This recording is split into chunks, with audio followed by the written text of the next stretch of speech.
बिहार में लगातार बुलडोजर चल रहा है और इस बुलडोजर के दौरान अचानक कुछ लोग लालू प्रसाद यादव को याद करने लगे हैं। मैं चाहता हूं कि सबसे पहले एक वीडियो आप देख लीजिए। अब नहीं वोट देंगे चिराग पासवान के, नहीं नीतीश के, देंगे वोट लालू यादव के। लालू यादव बसा दिया, नहीं देंगे वोट के। नाम याद आ रहा है लालू यादव। हाँ, एकदम याद आ रहा है लालू यादव के। लालू यादव एकदम बसावे वाला, एकदम पूरा के बसा दिया। अब याद आ रहा है कि लालू यादव को वोट देना चाहिए था, गलती हो गया। याद आ रहा है, आँख से आंसू चल रहा है, गलती हो गया, एकदम गलती, माफी मांग रहे हैं, एकदम गलती हो गया। कौन थे लालू प्रसाद यादव? आखिर बुलडोजर चलने के बाद क्यों लोग लालू प्रसाद यादव को याद कर रहे हैं? लालू प्रसाद यादव जब 1990 में पहली बार सत्ता में आए तो 1990 में मंडल आयोग को लालू प्रसाद यादव ने पूरे ताकत के साथ लागू किया। पहली बार 1990 के बाद जब अनुसूचित जातियों को आरक्षण मिला बिहार में मंडल आयोग के जरिए, तो बिहार में एक नारा निकल पड़ा कि जब तक सूरज चांद रहेगा लालू तेरा नाम रहेगा। जब तक सूरज चांद रहेगा लालू तेरा नाम रहेगा, ये नारा गांव गांव में अचानक से गूंजने लगा। आखिर क्या कारण था कि लालू प्रसाद यादव को उन दिनों में लोग बहुत चाहने लगे थे? लालू प्रसाद यादव एक ऐसे नेता थे जो गांव में जाते थे तो गांव की बात करते थे, गलियों की बात करते थे, वो गांव में लाठी की बात करते थे, भाला की बात करते थे, गाय की बात करते थे, भैंस की बात करते थे, बकरियों की बात करते थे।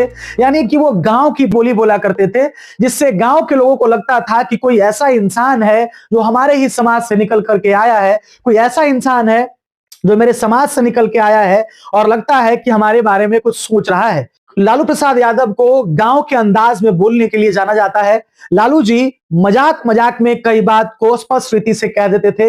मजाकिया अंदाज में वो अपना मैसेज जनता तक कन्वे करने में सफल हो जाते थे। वो 1990 का दौर जब पहली बार दलित समाज के लोग, पहली बार पासवान समाज के लोग, पहली बार मुसहर समाज के लोग, पहली बार जो वंचित समाज कहे जाते थे उन दिनों में, पहली बार इनको अधिकार मिला और पहली बार ये लोग हिम्मत के साथ थाना में घुसने लगे, हिम्मत के साथ जाके अपना एफआईआर दर्ज कराने लगे। पहली बार लगा कि किसी गरीब का शासन बिहार में आया है, इसमें कोई डाउट नहीं है, ये मुझे कहने में कोई गुरेज नहीं है कि 1990 के बाद लालू प्रसाद यादव ने उन वंचितों को, उन गरीबों को, उन अनुसूचित जातियों को एक ऐसी आवाज दी जिनके लिए वो सैकड़ों साल से तरस रहे थे, जिसके लिए वो वंचित थे, जिसके लिए उन्हें, जिस चीज के लिए उन्हें दूर रखा गया था। पहली बार जब लालू प्रसाद यादव सत्ता में आए तो इन लोगों को एक ताकत मिली। पुलिस से आंख में आंख मिलाकर, फेस टू फेस मिलाकर ये लोग बात करने लगे। आखिर लालू प्रसाद यादव को हीरो और विलेन दोनों क्यों कहा जाता है? ये वही दौर था जब लालू प्रसाद यादव सत्ता में बिहार में थे। उस टाइम में एक तरफ तो उन्होंने दलितों के लिए बहुत काम किया, एक तरफ तो दलितों को उन्होंने बोलने की आवाज दी, ताकत दी, एक तरीके से खाट पे उठने बैठने का एक अधिकार दिया, थाने में जाने का अधिकार दिया। लेकिन एक दूसरा पहलू था, वही दौर था लालू प्रसाद यादव का दौर था जिस जमाने में अपराध चरम पे पहुंच चुका था।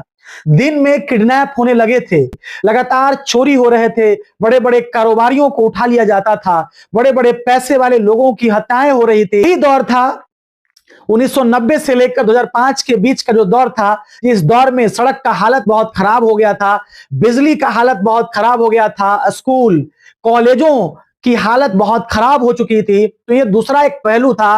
लालू प्रसाद यादव को बदनाम किया। पहली बार हाईकोर्ट के एक जज ने जब वो फैसला दे रहे थे तो हाईकोर्ट के जज के मुंह से ये शब्द निकला कि क्या बिहार में जंगल राज है?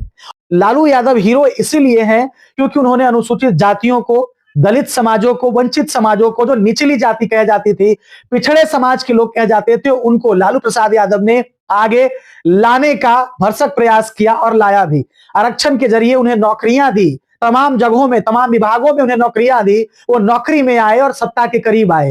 लेकिन दूसरा जो नेगेटिव पहलू रहा कि लालू प्रसाद यादव के दौर में बिहार का विकास नहीं हो सका। स्कूल का हालत खराब हो गया, कॉलेज का हालत खराब हो गया, सड़क का हालत बहुत से बदतर रहा, किडनैपिंग रही, हत्याएं होती रही। लालू प्रसाद यादव लगाम नहीं लगा सके। इसके लिए लालू प्रसाद यादव को एक तरफ हीरो माना जाता है और एक तरफ बिहार का विलेन माना जाता है। आज इसीलिए बिहार में लगातार बुलडोजर चलने के बाद कुछ दलित समाज की महिलाएं, कुछ दलित समाज के पुरुष आज बुलडोजर चलने के बाद, घर उजड़ने के बाद लालू प्रसाद यादव को याद कर रहे हैं। और कह रहे हैं कि जब वो लालू प्रसाद यादव बिहार में थे तो उन्होंने हम लोगों को बसाने का काम किया था।